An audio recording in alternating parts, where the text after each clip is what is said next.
Hello and welcome back to another episode of Critical Reactions with your host, Bryan.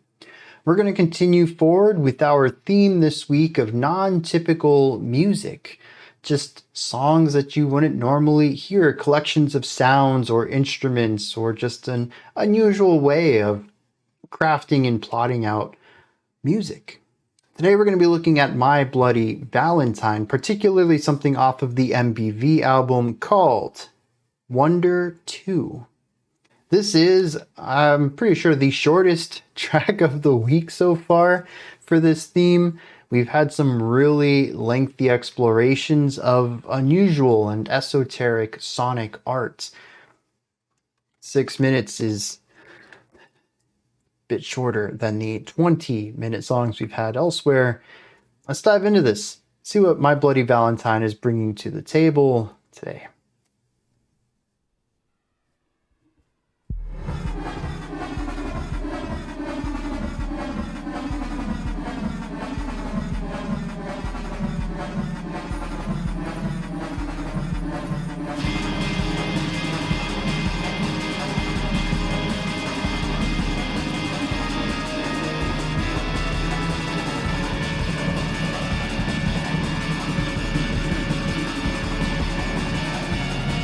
Really interesting texture on the swirling sounds outside the guitars.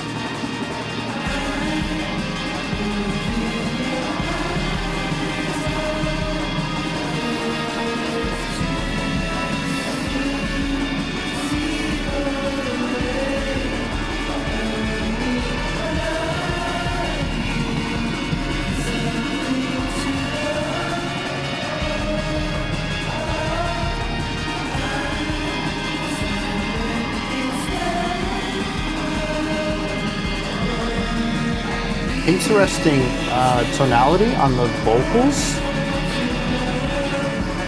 I don't think they're in the same key as the guitars.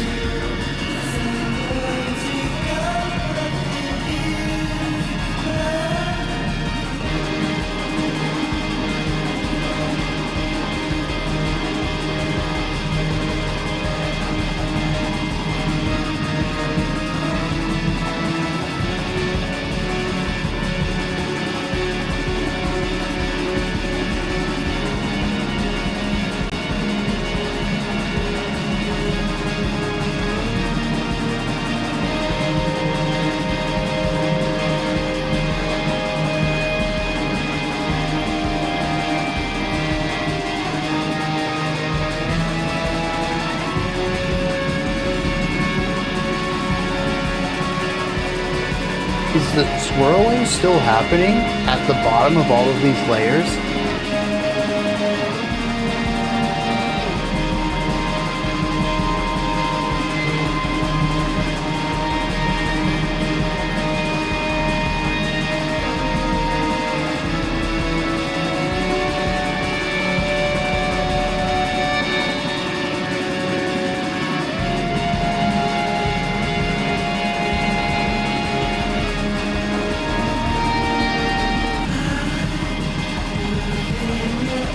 Oh, it's certainly still here.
It's so overwhelming.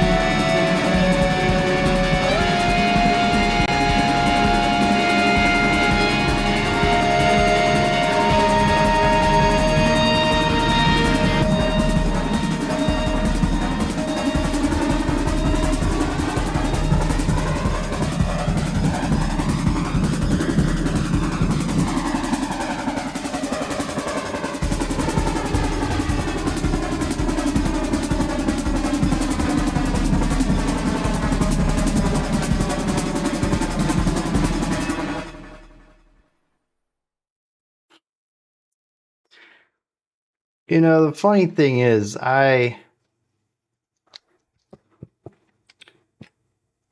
live near an airport, and hearing planes even inside the house is just a normal thing. I suppose it's no different than someone who lives near a train. Or actually, I do have a train nearby too, but um, or anything like that, where you just kind of get used to the sounds of these loud vehicles around you, everyday life. But those final 5 seconds sounded like an airplane way up in the sky and just kind of getting that delayed sound of them passing over. It sounded just like it, actually. It's kind of uncanny.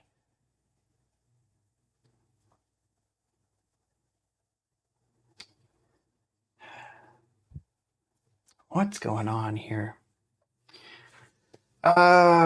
Geez, so we have a shoegaze song at the center of this. Some poppy-ish style vocals, very light, bouncy, on top of hazy, compressed guitars and a very driving drum beat. This is probably the least gazy part of it, is the drums.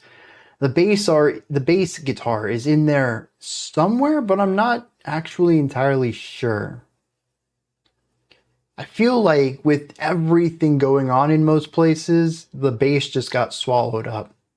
And honestly, the guitars were prone to being swallowed up in the non sung sections as well, when those extra swirly sounds came in and it just dominated the sound of the guitars there. The drums also were frequently swallowed up by sounds too. So this is why I say at the center we have this shoegaze song. I don't really feel like there's too much of importance here. The guitars are mostly playing chords.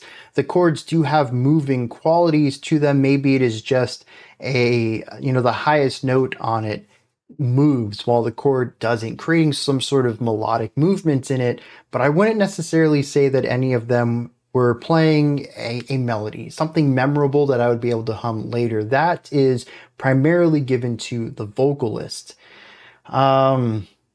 Interesting note with the vocals. I don't think that they were singing in key with the rest of everyone else. They consistently felt out of tune with the guitars. So there's that. I don't know what to do with it. It's just a little tidbit that I feel like needs to be said. It's obviously important for some reason. I'm just not sure why yet. There's also this swirling. And honestly, at the end of the track, I thought the swirling was a massive reverb and amplification of the drum kit. It seemed like it moved when the drums did. This is actually something that me, being totally novice to this side of music production, have done in the past. I wish I could remember what song it was so I could link it. Maybe editor Bryan will do that. But part of the texture work of a song that I made was based off of putting production stuff and effects and stuff on the drum part. And it actually sounded really cool. But I think the swirling came in first before the drums did. So I actually don't think that that's the case here. I think they're two distinct things that just happen to have some overlap in sound, or it might even be a sonic illusion where hearing the accent pattern in the drums made me hear accents in the swirling that might not have been there. They were coming from the drums, but maybe some sort of timbral or pitch overlap made it sound like they were influencing one another. It could even be a little bit of side chaining going on where the drums cut out a little bit of the swirling, so it sounds like there's these emphasized points in it as well. I'm not entirely sure what's going on there, and it probably could be any of those three scenarios, something totally different, or a combination of any of this. That's the fun thing once you start getting into audio effects. The possibilities are limitless. Regardless, we have this swirling sound going around everything. It's a bit louder than the band. It's kind of difficult to hear everything else. I thought it was kind of a cool sound in general to present this idea of the band moving through what originally I kind of perceived as a type of wormhole. This type of swirling sound is something that I swear I have heard in sci-fi films before. Maybe early Star Trek, maybe, I don't know. Definitely something more in the 80s, 90s area of sci-fi.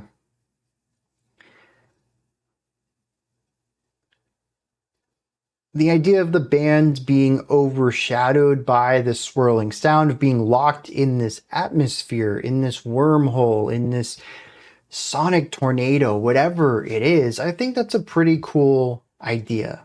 It's a tough sell for a song, but for artistry, I think it's phenomenal. I'm not going to say I enjoyed listening to this. It's not a song that I think I would be excited to return to, but I do think it is a song with a lot of artistic value. But I think what really makes it difficult to listen to is the second part. This song exists in two modes, with the vocals, without the vocals. When the vocals leave, these other sounds come in, and there's this panning, and it's a bit higher pitched, and it's quite a bit louder. If you check the volume bars over on the left side, you'll actually see that we jumped up 4 decibels maybe moving into this section. This new sound, this new texture that comes in is louder than anything else. It drowns out everything. Only the highest frequencies off of the guitar really make it through all of these layers of noise. And even at then, it's tough to focus on any sort of melody or harmonic movement that the guitars are going for because the sonic textures really steal the show. It's a feeling, it's a vibe more than anything else. But as has been pretty consistent this week, I lack the vocabulary to discuss it and even to a lesser extent to understand it. I don't know what I'm supposed to feel while listening to this. I don't even know what I felt while listening to it. I know there was a point where I was growing a little tired of the thing. I don't want to call it a gimmick because I don't think it's gimmicky. I do believe there's a lot of artistic value here. Novelty, I think, might be the term then. I've never heard anything like this, and that makes it novel to my ears. The novelty does wear off quickly, though. I think it's around minute 2.5 or 3, especially once we kicked in the second verse. I kind of got to a point where I was thinking, okay, I get it. You know, if after this verse we go back to the section we were just in, I don't know what more there is to this song. I'm not really sure I want to continue to engage with it if there isn't anything new that's going to be added to it. It's pretty much saying what it needs to say now. Now, granted, the lyrics might provide a little bit of insight to it, but as far as the music goes, it just kind of does its thing. And as is pretty consistent this week, it's up to the listener to put something into the art in order to get something out of it. And the trend has gone this week that I don't really have a lot to put into these more esoteric, experimental ideas. They sit so far outside of my realms of understanding. You know, I took a lot of music courses in college and university. None of them covered anything like this. I took some world music classes, classical, of course, modern day, mainstream music, avant-garde, experimental, whatever this is. I don't think a course like that existed when I was back in school. It should have. It's not like this is new. I mean, experimental music's been around for probably as long as music has existed. There's got to be somebody who's always said, music. Let me do my thing on it. You know, it's not like a brand new thing going on. It's wild to me that there wasn't a course for it. Or maybe there was. I mean, we're also talking like 20 years ago. So, a little less than 20 years, but getting old. Back on topic though, like I don't have the knowledge, the vocabulary, the experience to discuss any of this, and I don't know how to connect with it. Even just like on a subjective level, there's an artistic side of this that I think is pretty cool, definitely worth digging into, but I don't, usually I'm up here being the educator. The song does this and it does this and explores this through these other things, and I can tell you why the music is great. I haven't really been able to do that this week, and this song continues into that. This has definitely been a week for me to explore new sounds, and I think that's kind of cool. But this has definitely been more of a true reaction channel this week, sans the analysis. Let me check out some lyrics to this, and then we're going to wrap this one up. Rarely do I find lyrics that so perfectly encapsulate the feeling of the music, not in the themes of the words, but the vocabulary itself. Just as esoteric as the music is, the lyrics break the rules of grammar and honestly feel like word salad at times, but there's an artistic bend to it. Once again, a bit indecipherable to me, but I can, much like the music, feel that there's something more here. There's an element of, trying to make somebody focus, trying to help them, be better at planning or get out of the past. It's vague. There's only 8 lines. Let me just read them to you, and I think you'll start to see some of what I've talked about. I'm moving your eyes slow for you to see all the way. And I found you something to hold you alive. Somewhere you stand on worry too unfortunate. Will you sing on to come to use on? I'm moving your eyes slow for you to see all the way. And I found you something to hold you alive into the head on, remember you used to. You were always late to see tomorrow. Everyone knows that you're such too soon. There is a gist in here, like hearing a non-native speaker roughly translate a phrase from their native language into your language, and it not really being something most people would say in your language, but you get the gist of it. And that's kind of what I feel here. The idea of moving someone's eyes slowly for them to see something, helping them focus rather than to dart quickly, to slowly focus on it. The idea of finding something for someone to hold on to.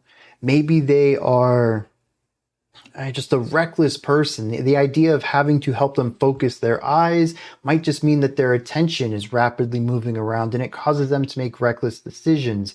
They're trying to give them something to hold on to steady themselves in their disarray, their messy life. He says, you were always late to see tomorrow. I like this line.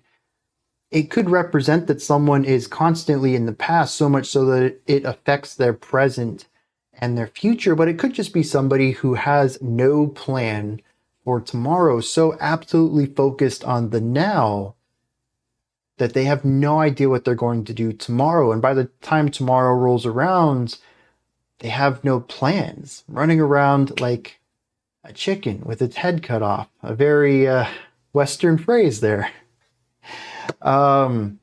Just no goals, no plans, just doing everything as they see fit at this moment. And if that screws up tomorrow, then that screws up tomorrow. They were too late to see that.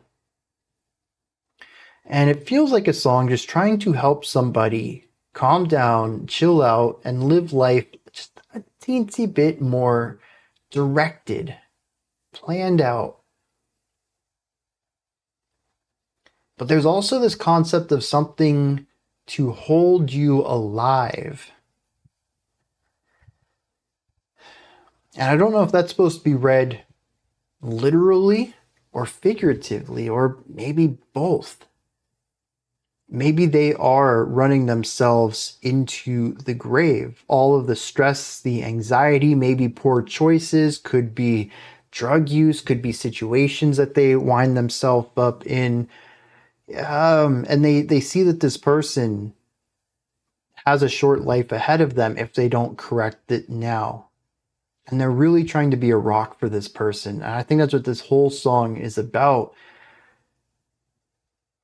How that works with the music, I don't know. I could grasp at straws and say the band is supposed to be the home, and all of the noise around it is just that.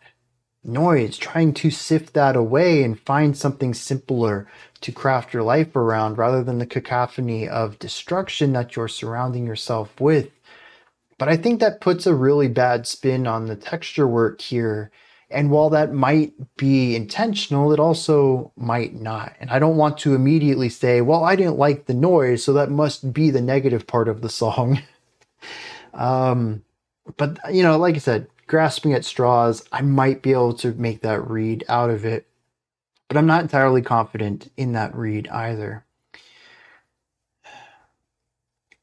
I suppose that's going to wrap up my thoughts on My Bloody Valentine's Wonder 2. I'm really interested in what y'all have to say about it. Did you enjoy it? Did anything stand out to you? What's your interpretation, your opinion on this, your perspective?